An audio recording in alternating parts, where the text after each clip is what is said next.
Teasting. Welcome to episode 5 of the Court Electric Players Guide.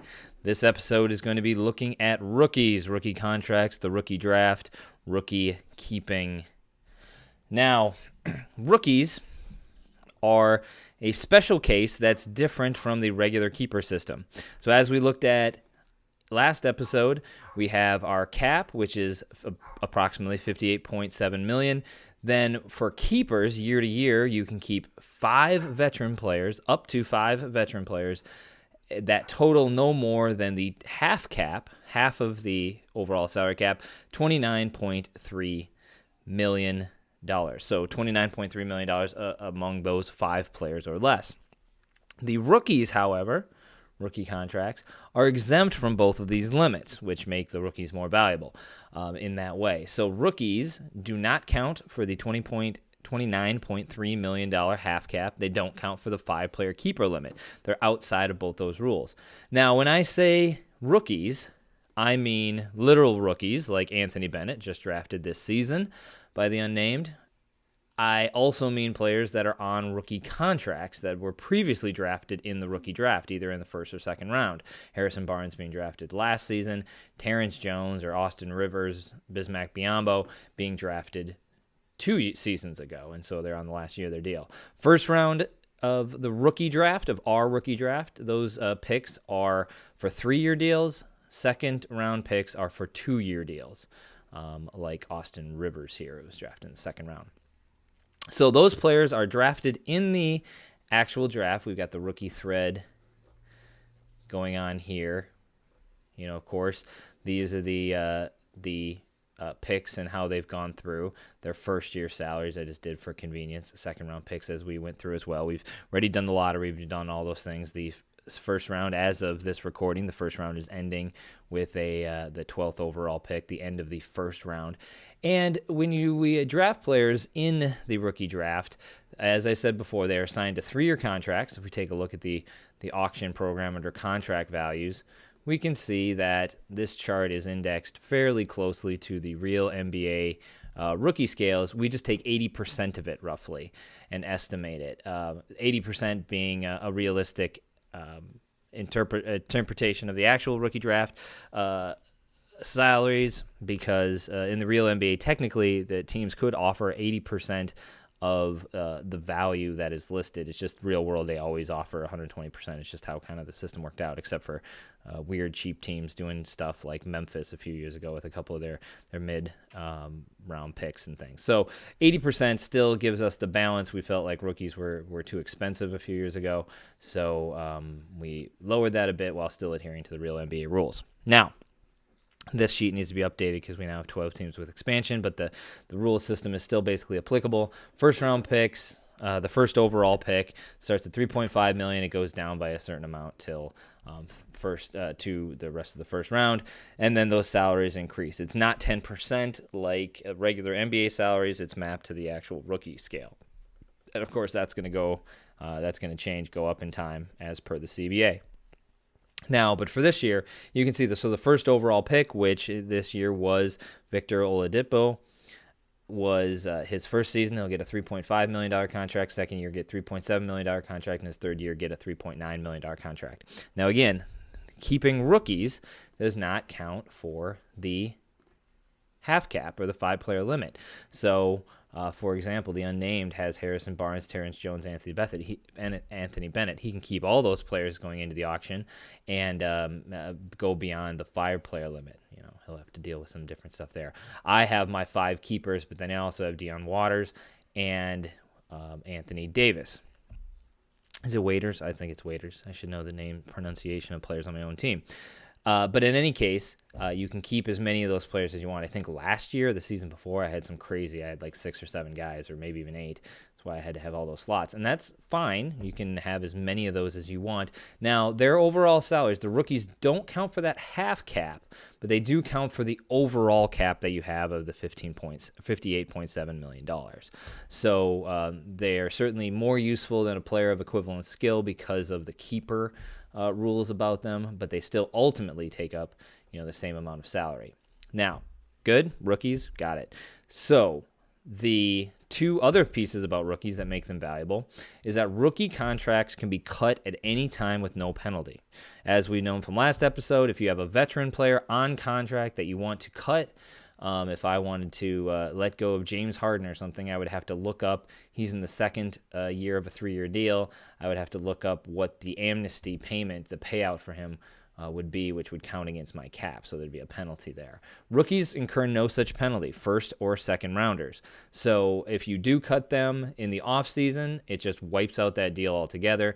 Technically, if you cut them during the season, it counts against your dead cap, but it only counts for that season. It doesn't count in the future. So you can cut them for basically no penalty whatsoever. It's not going to harm you at all. So rookies, you can take a chance on a rookie, and if he doesn't work out, you can basically cut him, and it's not really harming your team. Now, one really major other key point. You'll see that the rookie contracts, whether we look in the rule book or what have you, they have a post-rookie what we call a QO, a qualifying offer.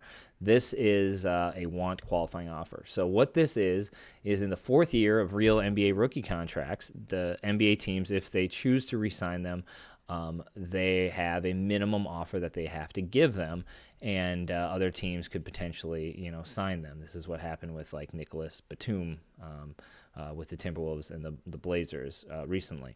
So this value, for example, the first overall pick, and we have that this season being for Victor Oladipo, is $9.4 million. Now, that's $9.4 million want. So 3 years from now, so when Oladipo's in his 4th season, Rockfire Explosion, who has him, would have him exposed to a qualifying offer. So any team in restricted free agency that would want to take Oladipo could try to snipe him, and we haven't discussed restricted free agency yet, but we will. But any team that wants to be able to take him would have to offer a minimum want value of $9.4 million. If no one actually bids on him at all, then the minimum value that Rockfire Explosion has to offer him is $9.4 million want. So in this case, $9.4 million want, if we look at that value over on the contract values, that means he could extend Oladipo, again in 4 seasons, with a $9.4 million deal for 1 year, or a 2-year deal, we have to round up there, starting at $6.1 million, or a 3-year deal, again a round up, starting at $5.1 million. So he would have to suss that out. Still probably cheaper, that if Oladipo indeed becomes a star, still probably cheaper than what he would cost otherwise. But again, he still has to go through that qualifying offer phase that someone in restricted free agency could offer him a deal. So we see those in existence right now, and these are going to be very, very key, especially the expansion teams that are trying to build their organizations, but to anybody else that's under the cap and doesn't have 5 keeper players and under the half cap. Any player that's listed as a QO, Klay Thompson, Rockfire has many of them, especially with the addition of Paul George here. Monroe, DeMarcus Cousins, John Wall, and Paul George. Skanks have Kenneth Faried. Shake and Jake have Evan Turner. Smoking is Cool has Jonas Valanciunas. Butchered that name. Vlade Dade has Derek Favors. All of these players are on their qualifying offer, their 4th season. So any team during the restricted free agency period, if they want to try to get one of these guys, they have to offer a want value of at least this value here. And some of these players are obviously very attractive. Only one player on each team, whether they're a QO guy or an RFA, just a straight restricted free agent, only one of them can actually be offered a deal. So if someone wanted, say, Paul George, they'd have to offer a QO starting at $5.3 million. They could certainly go above that. Or if Evan Turner, you'd have to start at $7.9 because he was a 2nd overall pick or something a couple years ago. So these players, other teams could get them, but they'd have to offer a significant package to do so. If they go through RFA period, these teams can choose to resign them. They are just like other veterans, though, so you have your 5 keeper max. If they would be part of that 5 keeper max. So say on Rockfire Explosion's team, if they have all these players, they would have to offer packages starting at want, not 1-year values. They might want to go multi-year with these guys, especially since they're young, would have to offer values at least this much on a want value. on a want basis. So these players, if they slip through, they can be signed for a longer time. If we take a look for me, for example, I had this exact same thing happen with me for James Harden last year. Now, James Harden, kind of shockingly, because we did give examples and he was kind of expected, no one bid on James Harden last season going into the trade with the Rockets. And so he was on his fourth-year qualifying offer. So his want value was low enough that I could offer a 3-year package for James Harden, and so I only had to give him, I think first year was $2.4 million, and this year he's making $2.8. So he makes very little money because no one bid on him in the RFA period. So letting those guys through can give significant value if they are star-level players to the teams that have them. So I think that's going to finish it up on rookies. Key points. Rookies are drafted only in the lottery, in the rookie draft itself, which the first round is concluding right now. Those rookie players do not count towards the half cap, $29.3 million. They do not count towards the 5 veteran limit as well. They can be cut at any time with essentially very little penalty. Again, if it's in the offseason, there's no penalty whatsoever. If it's during the season, it's just dead money just for that year. Their subsequent years do not count. They're just totally erased from the book. And lastly, once a player hits their third year for second rounders, I should add, but third year as first round picks, they have the opportunity, they undergo their qualifying offer, into which a team that wants to try to snipe them in the restricted free agency period must bid at least that qualifying offer value in order to try to take them. The existing team can always match that offer as long as it doesn't put them over a 5 veteran limit. They could actually match that offer and go slightly over the half cap or if they have to, because you can always go over the half cap to match a player, but they can't go over the 5 player limit for keepers, actually, or at least not going into the auction. They can't do that. So keep that in mind. All those different pieces, and that's what we have for rookies. Thanks for another episode 5 of the Court Electric Guide.